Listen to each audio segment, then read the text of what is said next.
Hi everyone, I'll jump right in. Today is the anniversary of my grandmother's passing, and she was a huge deal in my family. Now that she's gone, we've all realized that she was very much the glue that kept us together, and COVID took her away from us. Ever since then, my aunt, who we'll call Jane, has been, and I mean this, completely devastated as a result. I don't blame her, that's not the point of the post. That said, it does sort of tie in. Grandma raised me, so I refer to her as Mom, and will do so for the rest of the post. After Mom passed, Jane has gone off the deep end. There's a large portrait from the funeral service that stays in the living room of their house, and for some time after Mom died, I'd come out of my room to go pee at 1/2/3 a.m., and I'd see the silhouette of someone kneeling in front of the photo, and through the whirring of household gadgets, I could hear mumbling, likely prayers. I'd never say anything, but I'd see it often. I've moved back out since, as I was only there to help my family through losing our mom. My pop, who is now widowed, is under her care, 24/7. She supervises his phone, who he talks to, and looks after him in general, as his health isn't the best, and constantly reminds him that he's not allowed to move on romantically for some reason. Over the last couple of years, she pays the church they go to have a mass in her name, and scolds us for not wanting to attend or donate for them to say her name once or twice during Mass, and has basically turned grieving into a contest. If I tell her I had Mom on my mind a lot that day, she says she thought of her *more*, and she got *more* emotional than I did, or whoever made the mistake of brushing the topic with her. We have a family business that Dad started that is very much thriving still, thankfully. She opened it with him in the late 90s, and had been here basically the entire time until Mom's health declined with COVID in August of 2021. She's completely stepped down from her post to take care of Dad, but kept her full pay for herself the entire time up to now, and continues to randomly send extremely sad and depressing things or make super sad comments in passing. If there is a family gathering for someone's birthday, we can expect her to cry at some point and talk about how Mom should be here, and damn COVID, and all the other conspiracy garbage you can think of in regards. Today, she sent a message in the family chat with a YouTube link titled, "Rest in Peace." And I immediately told her that today of all days, I don't want to hear it. We're all sick of being guilted for not feeling as bad as she claims to, because we all grieve differently and handle it accordingly. On top of not being religious, I think the whole church service is dumb and unnecessary, but to each their own if it helps. It was over text, so tone may have been a problem, and now I'm excommunicated and being called a POS. Am I the idiot for telling her to just stop it? Now, here are the comments. Comment 1. I was all ready to say, you're the idiot because people grieve in different ways, but you're not the idiot for standing up to your aunt's unnecessary and hurtful demands. The portrait praying thing, that's her way of dealing with it. Let her have that. If she wants to pay the church from her own pocket for Mass, again, her choice. If you don't want to go, your choice, and totally acceptable. She doesn't get to demand or guilt you. I could understand her being upset about the idea of your dad moving on romantically one day, and I'd cut her some slack for an emotional reaction to that thought. But she would need to make peace with it if it were ever to happen, and stop trying to guilt your dad from even considering it. The family business? If she isn't working and is taking a wage, that's a no-no asterisk. If she is getting dividends, a share of profits, from her share of owning a business, then sure, she's entitled to that. Asterisk. Unless all the business owners and interested parties have agreed to pay her wage in return for her caring for your dad, a family member, full-time, then she shouldn't be demanding anything. I get it's totally annoying her going on about it, so yes, telling her she's pushing the limits of what you can tolerate is totally justified. Maybe have a convo to agree that you can compromise by supporting her to express her grief, but she has to compromise to the extent. You're grieving in your own way also. She needs to respect that too. Comment 2. Not the idiot. Your aunt really needs to get in touch with a grief counselor. They'll help her see that how she's been coping isn't healthy. She's shoehorning her grief into everything and making it the grief Olympics. It's one thing to be sad and get together and talk about Mom, and yes, you're all in it together, but she's placing too much of the weight onto everyone else instead of being mutually supportive. I have found that the best way to deal with loved ones passing is to talk about how awesome they were, how much you'll miss, insert whichever hilarious quirk, and talk about some of the favorite things you do together, and how much they cracked you up. We have tons of those stories, and we do their voices and mannerisms and everything. Lol. I'm sorry you're all going through this, OP.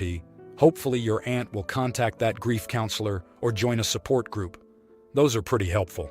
I've joined a few support groups online over the years, and it did a world of good just to feel like there are others out there who understand exactly what I was going through.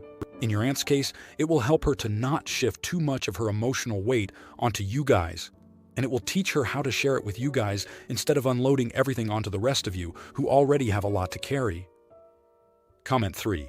You're the idiot for how you said it, not for saying it. Her over-the-top excessive grief is interfering with her life, your grandfather's life, and the lives of those around her. But you could have raised the subject on a less emotionally charged day and done so personally, not over text. You could have said that everyone grieves in their own way, but that you fear her mourning is preventing her from living the life your grandmother wanted for her. You could have let her know that you feel she is dismissing your own emotions when she compares yours to hers instead of acknowledging that you're all hurting. Stuff like that. A harsh text on the anniversary of the date wasn't the move of a non-AH. You've undermined your position, but you need to review the structure of the business and see if the family can stop her from taking money at will. If she's harming your grandfather and he wants relief from her control, something may have to be done about getting him a different caregiver. But while she is the caregiver and one is needed, some compensation for her might be in order. I understand your frustration. I just think it could have been handled with more tact and in a way calculated not to get the rest of the family on her side. Now, for the next story. I, 19-year-old female, regularly babysit for a single dad. The pay is good and the kids are great. However, the most recent time he was supposed to be back at 10 p.m. At 10:15, he texts me, asking if I could be flexible with how late he got home. I was thinking he would be home in 5-10 minutes. I responded I wasn't, as I had an early morning the next day, and I would have to commute home. Additionally, I had been planning on catching the tail end of a party for a friend I hadn't seen in a while. He doesn't get back until 10:45. I had to rush out because my Uber had already been waiting for 5 minutes and just curtly said, "If you're going to be later, please let me know." I had to cancel plans I had after this. I texted after trying to soften the blow, but I feel as though whether I had plans or not, and no, I'm not just upset I couldn't go get drunk. I'm sober. My time should be respected. But I feel crazy and bad because I know he doesn't get out much and need to know, am I the idiot? Now, here are the comments. Comment 1. Welcome to /r/am I the asshole. Please view our voting guide here. And remember to use only one judgment in your comment. OP has offered the following explanation for why they think they might be the asshole. Am I the idiot for being rude after the family I babysit for wasn't home on time? Help keep the sub engaging. #Don to downvote assholes. Do upvote interesting posts. Click here for our rules and click here for our FAQ #subreddit. Announcements. Happy anniversary, IITA. The idiot universe is expanding. Again, introducing another new sister, subreddit. Follow the link above to learn more. Moderators needed. Join the landed gentry. Asterisk. I am a bot, and this action was performed automatically. Please contact the moderators of this subreddit if you have any questions or concerns. Asterisk. Contest mode is 1.5 hours long on this post. Comment 2. Not the idiot. As a nanny, the dad was out of line and he knows it. There's a reason he didn't say anything, and it's because he already knew he was in the wrong and didn't want to own up to it. In the future, don't try to soften the blow. When you're in a caregiving field, people know that you are empathetic and care deeply for others, and will use that to their advantage. You are never responsible for managing the emotions of someone who has wronged you. He might feel guilty? Good. He should feel guilty for putting you in that position. Let him manage that on his own. Edit. You should also be charging a late fee. I do a max of 10 minutes grace period, and then it's $1, $2 per minute over. Obviously, babysitting and nannying are very different, but either way, your time matters, and you're in that home in a professional capacity, not personal. Comment 3. Not the idiot at all. He needs to communicate that he won't be home till later. I dealt with this with my mom's friend. She'd gone out for drinks and said she'd be home around 11. They didn't show up till 6 p.m. the next night. I was pissed. I had no idea where they were and they didn't give me any contact information. And when they finally came to get their kids, they paid me $20. They'd gotten so drunk that they went home and slept. My mom was with them as well. I wasn't happy, and I didn't want to babysit again, considering they expected it for free after that. Now, for the next story. This is my first time on Reddit, so you can judge me, and if I am really an idiot, you can just tell me what to do. Okay, so just a few days ago, I went back to my house from Manila for a few days since we only had online classes for the rest of the week. When I went inside the house, I felt a bit refreshed since I was really stressed for my schoolwork and the activities, and everything went well for the rest of the afternoon. During dinner, I was talking to my mom, and she mentioned that my two cousins, around 4, 5 years old, visited and played in my room. I thought nothing of it since I used to play with them before school started and really liked them. Then when I went upstairs to my room so that I could do my homework, as I entered the room, I could just feel the stress feeling me once more and was really upset. My room, which was really clean when I left it on the weekend before I left, now looked ransacked of some sort. My bed was messy, my makeup was smeared all over the bed, and most importantly, my plushie that I really loved was so dirty that I'm sure I couldn't even clean it. I immediately went downstairs to tell my mom about it, since I was really mad because not only were my things ruined, but my favorite things like my plushie and a makeup set, which were around $800 and $1,000, $1,500, and I saved up my allowance for, were so ruined already. My mom told me that it was just things and that my cousins were just playing around, and I think I was just about to burst into anger. But I just calmed myself down and told my mom that if she didn't stop my cousins from entering my room the next time they visited, I would be placing a lock on it. Maybe I overreacted a bit, but am I the idiot? Now, here are the comments. Comment 1. Welcome to /r/Am the Asshole. Please view our voting guide here. Wiki what? 2019s_with_these_acronyms. 3F_what_do_they_mean. 3F. And remember to use **only one *** judgment in your comment. Though P has offered the following explanation for why they think they might be the asshole. Maybe I was an idiot for getting mad about my things, especially since my cousins are still young kids and I told my mom I would put a lock on her. Help keep the sub engaging. #don't downvote assholes. Do upvote interesting posts. Click here for our rules and click here for our FAQ ## subreddit. Announcements. Happy anniversary, Ada. The idiot universe is expanding. Again, introducing another new sister, subreddit. The link above to learn more. Moderators needed. Join the landed gentry. Emma bot. And this action was performed automatically. Please contact the moderators of this subreddit if you have any questions or concerns. Asterisk. Contest mode is 1.5 hours long on this post. Comment 2. Not the idiot, but this sounds like you're an adult and is your mom's room and is just letting you stay there. She also will be not the idiot if she says, no lock, get your stuff out. If you aren't an adult, your mom can still say no lock, but you're fine making the request. Comment 3. Not the idiot. Your cousins have no business in a teen young adult's bedroom. It's not a playroom and can even be dangerous if they're left unsupervised.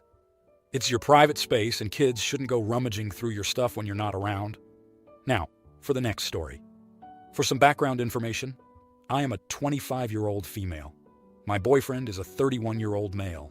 He is in the process of building a house and has been very stressed over not only the process, but the money it is costing him. I am in graduate school. I don't have much money right now, but the money I do have is mostly going towards school. We have been dating for a year. My boyfriend and I went to the state fair tonight. I expressed to him how excited I was to go and get this specific food that I only get once a year at the fair. I grabbed some cash from my car and threw it into my purse before we went in. I paid for both of our admission tickets and an order of curly fries we shared. He bought us 2 hot sausages. Then we went over to the stand that I was most excited for, but he was not getting anything from this stand. The line was very, very long. We waited for about a half hour. He expressed a desire for us to just leave and not wait any longer, but I said I really wanted this one, so we waited. He also mentioned that he wanted me to take it to go, but I said I really wanted to eat it at the fair while it was still hot. It is the kind of food that isn't good after sitting for a while. We finally got to the front of the line, and I reached into my purse to pay when I realized I didn't have enough cash left. I thought I had grabbed more than I did for my car. I would never do this on purpose. I said to him, I messed up and didn't grab enough money.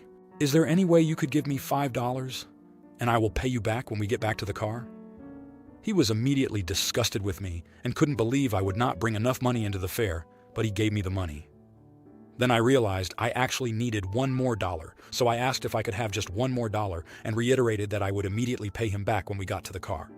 He was very disgusted with me at this point and snapped at me for what? Because he couldn't understand why I needed another dollar. His tone of voice immediately made me tear up. When the guy working the stand asked if it was for here or to go, I told him to go, and we left.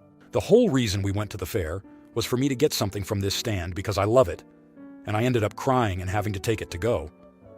We walked to the car silently, and I immediately reached into the glove box to pay him back, and he wouldn't let me open it and said just to drive. That he didn't want me to pay him back. He said, loudly, that I am completely ridiculous and a baby. I told him I was already nervous to ask him for the money in the first place, and then his response just made everything worse. And he could not believe I said I was afraid to ask him for money. I said, well, look at the way you responded. Why wouldn't I have been? He claimed that he thought I was joking when I asked for the extra dollar, and that's why he acted the way he did. But I don't believe it. You could tell in the moment it was genuine irritation. Am I the idiot? Edit. The food I wanted was a stromboli. It was $9.50, and I had $4 left in my purse. Now, here are the comments. Comment 1. Not the idiot. The moment he called you a baby, you should have pulled over and kicked him out of the car. He sounds abusive. He overreacted after you paid the admission and drove there. He should have been happy to pay for what you were buying and not be mad you didn't bring enough money. Personally, I would dump his sorry behind before you end up having to pay for his house and not being on the deed. Comment 2. Not the idiot. Frankly, it's embarrassing that a 31-year-old man couldn't scrape together $5 for you. He didn't think you were joking. He was being a prick. I sincerely hope he reflects on himself about this, but I doubt it. I would very seriously reconsider a relationship with someone who wouldn't even give their girlfriend $1. I know he ultimately did, but that poop is ridiculous. Comment 3. Not the idiot. Your boyfriend is a controlling and abusive individual. No well-adjusted person would do what he did. I recommend checking out Why Does He Do That? This might help you understand what's going on here. If you liked this video, you'll probably like these too. Also, while you're here, please consider subscribing. It's your support that keeps this channel alive and allows me to make better and longer videos. Have a great day!